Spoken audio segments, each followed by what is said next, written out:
আমি খুলে দেখি দরজা বলে দেখি দুজন আছে, দুজন আছে। দাদা একটু শুনুন, একটু সুস্থ হয়ে। कलह, क्रोध, कत्ल, कलंक अलग अलग कड़ियां हैं सिक्कर की, पर जिसके जीवन में एक शामिल हो जाए तो उसके जीवन को नर्क बना देती है। वास्तव में माजरा क्या है? 75 वर्षीय एक व्यक्ति अपने ही घरों में 2 कत्ल करने पर मजबूर क्यों हो जाता है, यह तो प्रशासन की जांच की विषय है। वक्त के साथ प्रशासन इस रहस्य से पर्दा तो जरूर उठाएगी, लेकिन आइए हम एक बार उस पर प्रकाश डालें जो घटना आज सुबह नदिया में हुई है। नमस्कार, मैं पंकज, आप सभी का स्वागत है द ग्लोबली न्यूज अपडेट्स में। सूत्रों के हवाले से प्राप्त जानकारी के अनुसार पता चला है कि नदिया में दो हत्या, बहू और समधन को कुल्हाड़ी से काट डाला 75 वर्षीय ससुर हुआ गिरफ्तार। नदिया रानाघाट पश्चिम बंगाल के नदिया जिले के रानाघाट में सोमवार सुबह रोंगटे खड़े कर देने वाली वारदात सामने आई है। वहां एक 75 वर्षीय वृद्ध ने अपने बहू और समधन को कुल्हाड़ी से काट करके बेरहमी से हत्या कर दी। इस दोहरे हत्याकांड से पूरे इलाके में मातम और दहशत का माहौल है। घटना रानाघाट थाना अंतर्गत हबीबपुर ग्राम पंचायत के आशुतोषपुर गांव की है। आरोपी की पहचान 75 वर्षीय अनंत विश्वास के रूप में हुई है।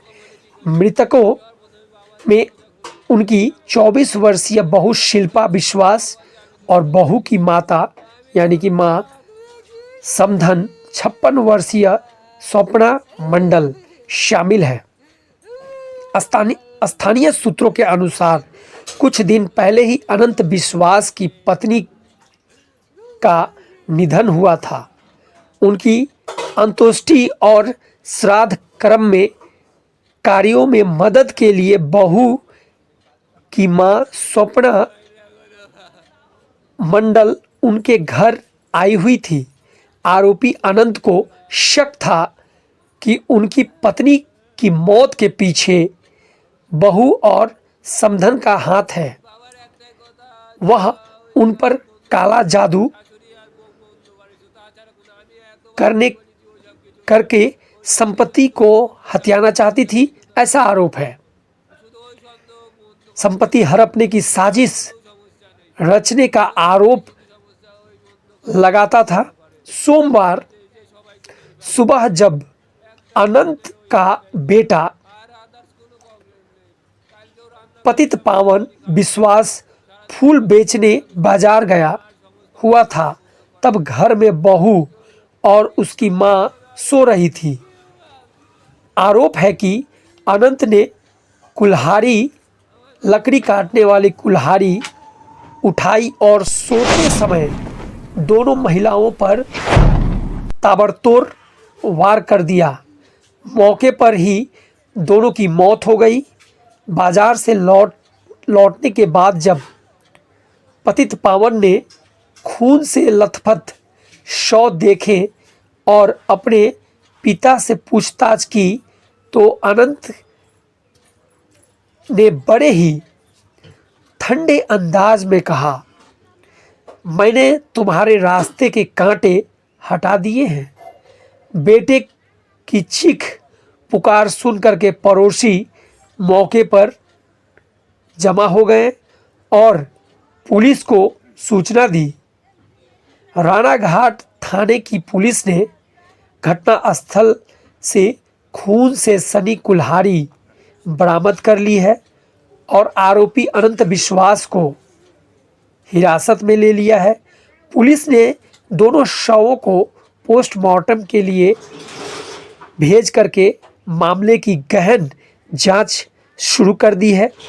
खुद आरोपी के बेटे ने अपने पिता के लिए कड़ी सजा की मांग की है। आप कमेंट करके बताइए आपको क्या लगता है कि आखिर में माजरा होगा तो होगा क्या? जो भी है वक्त के साथ सत्य जो है वो सामने तो जरूर आएगा। आप सबका दिन शुभ हो। भारत माता की जय। हिंदुस्तान जिंदाबाद।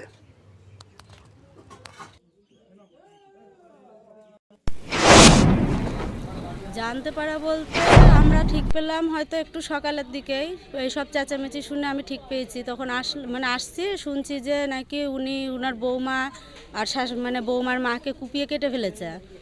এবার আমরা তখন শুনে আমি সঙ্গে সঙ্গে থানায় খবর দিই, আমাদের প্রধান যে আছে উনাকে খবর দিই যে এই হয়েছে। আমাদের সুখদেব দা, উনার নাম্বারটা ছিল আমার কাছে, উনাকেও খবর দিই যে এরকম। পরে শুনছি যে হয়তো উনার মানে একটা সন্দেহর বশা উনি এই জিনিসগুলো ঘটিয়েছে, ঠিক আছে। কারণ মনে হয় উনি নিজে সেটা স্যারদেরকেও বলছে যে উনার বিয়ার নাকি কালা জাদু মানে বান মারা এসব করে উনার বউকে মেরে ফেলেছে, উনাকেও মেরে ফেলবে মানে এরকম। উনার স্ত্রী মারা গেছে আজকে 4 দিন মারা গিয়েছে। এবার ওনার ছেলে বৌমা কাজ করছে। এবার উনার যে মাথার মধ্যে এরকম ঘটবে কেউ তো আমরা ভাবতে পারিনি। আমরা চেঁচামেচি শুনে এবার ছেলে ভোরবেলা গিয়েছে ফুল দিতে, উনাদের যেহেতু জমি জায়গা চাষবাস আছে।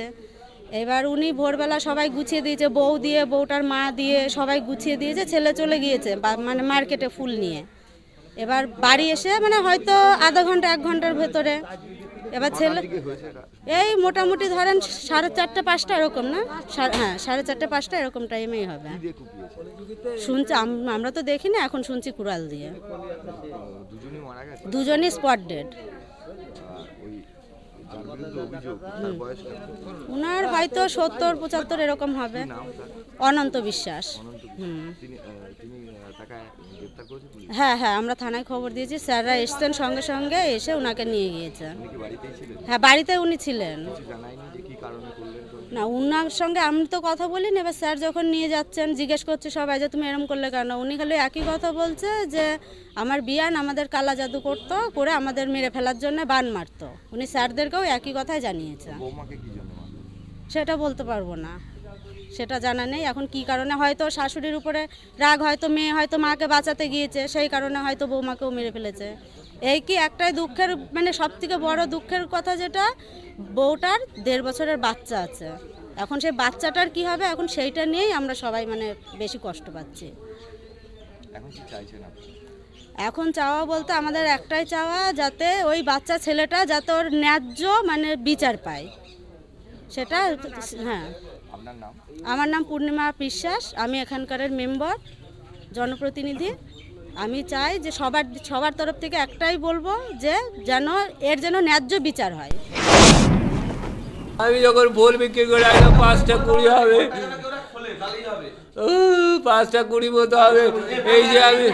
এই যে প্রথমে আমি গেট খুলে আমি গেলাম, কল মাটি ছিল, আমি খালি পায়ে গিয়েছিলাম। কল পা ধুয়েছে, দেখছি যে আমি দরজা খুলিনি, দেখছি করে একটা কুরুল খাড়া করা রয়েছে, আর কুরুলের লাল হয়ে আছে। আমি বলছি এইরকম হলো কি করে। আমি সবার প্রথমে বাবার এই দরজা খুললাম, খুলে হয়েছে। আমি বলছি বাবা এখানে এইরকম কেন? বাবা বলছে আমি দুজনকে মেরে ফেলেছি। আমি তখন বলছি বাবা তুমি কি করলি?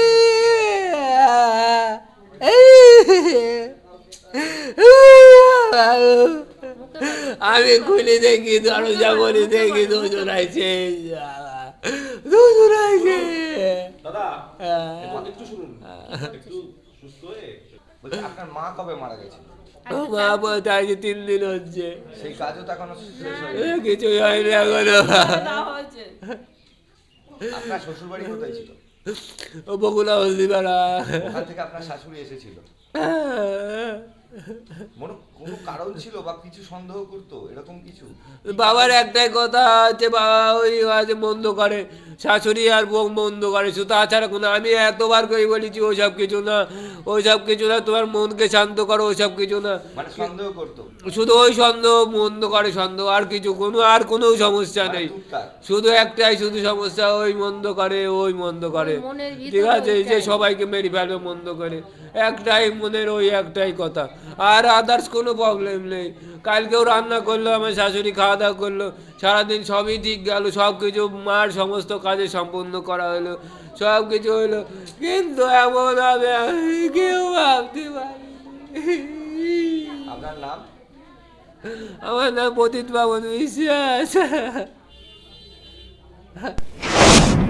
তারপর হ্যাঁ আমরা এসে দেখলাম উনি ওই ওনার ছেলেটা কাঁদছে, কান্দার পরে তখন হচ্ছে ওই আমরা এসে আবার ওই একটু লাশ দেখি, তারপরে কাকাকে কটা কথা বললাম যে কাকা কজন মারা গেছে? দুটো কে কে? শাশুড়ি আর মানে মেয়ে আর মেয়ের মা মারা গেছে, মানে এই বাড়ির বৌমা আর বৌমাটার মা। কোথায় বাড়ি মায়ের? মায়ের বাড়ি হলদিপাড়ায়। এখানে এসেছিল? এখানে এসেছে, মানে মেয়ের শাশুড়ি মারা গেছে আজ 3 দিন হলো। শাশুড়ি মারা গেছে বলেই ছিল এখানে? এখানে ছিল। কি কারণে মারলো? কে মারলো? শ্বশুরে মারলো। কি কারণ বলতে পারবো না আমরা, এদের বাড়ি কেউ আসেও না, আমরা বলতে পারবো না কে মারলো। বুঝছেন? আপনারা এসে কি দেখতে পেলেন? আমরা এসে দেখছি ও যে ওনার ছেলেটা কাঁদছে, বুঝেছেন, কাঁদছে। আমি বলছি কি হলো, তখন আমরা গিয়ে ঘরের মধ্যে গিয়ে দেখলাম, দেখি তখন আমি ওনার কাকাকে ছেলেটা বাচ্চাটা কোলে করে পাশের ঘরে বসে আছে। আমি বলছি ও কাকা কি করেছেন? বলছে আমি বেশ করেছি, ভালো করেছি। তারপর যে কি দিয়ে কুপিয়েছে? আমরা কি দিয়ে কুপিয়েছি আমরা সেটা দেখতে পাইনি। আপনারা এসে দেখলেন রক্তাক্ত? মানে লাশ পড়ে আছে, দুজনে মারা গেছে? দুইজনাই মারা গেছে। কি চাইছেন এখন আপনারা? উনার যাতে শাস্তি হয়, উনি যাতে আর দেশে না ফিরে, এটাই আমরা চাই। আপনার নাম? আমার নাম শুনতে পারলাম যে আমাকে আর শাশুড়িকে কুপিয়েছে। কি কারণে হতে পারে? সে জিনিস জানে, এই জানে একদম চুপচাপ সেটা। এবং ওই ছোট বাচ্চা কোলে সেটাকে কোলে নিয়েছে, কুপি টুপি কোলে নিয়ে বসেছিল। বাচ্চাটাকে কোলে নিয়ে? হ্যাঁ বসছিল, ওখানে চুপচাপ বসেছিল। বাড়িতে এমনি কোনো অশান্তি ছিল? কিছু তো বুঝতে পারিনি গো, তো কি ব্যাপার, কার সঙ্গে মেশে না তো, কে কি বলবে, কেউ যায় না তো। আর কদিন আগে মারা গেছে হচ্ছে ওনার স্ত্রী মারা গেছে, 2 দিন আগে স্ত্রী মারা গেছে, কী করে হবে? সেই স্ত্রীর মানে কাজ ছেড়ে না না 2 দিন আগে মরেছে, হবে কি করে? তো কি চাইছেন আপনারা? কি চাইবে বলুন তো, এখন তো সত্যিকার যার বিচার হতেই হবে, পরিষ্কার কথা, দোষীর শাস্তি হতেই হবে, কিন্তু কি বলবো আর। আপনার নাম? অসিত পাওয়ানি।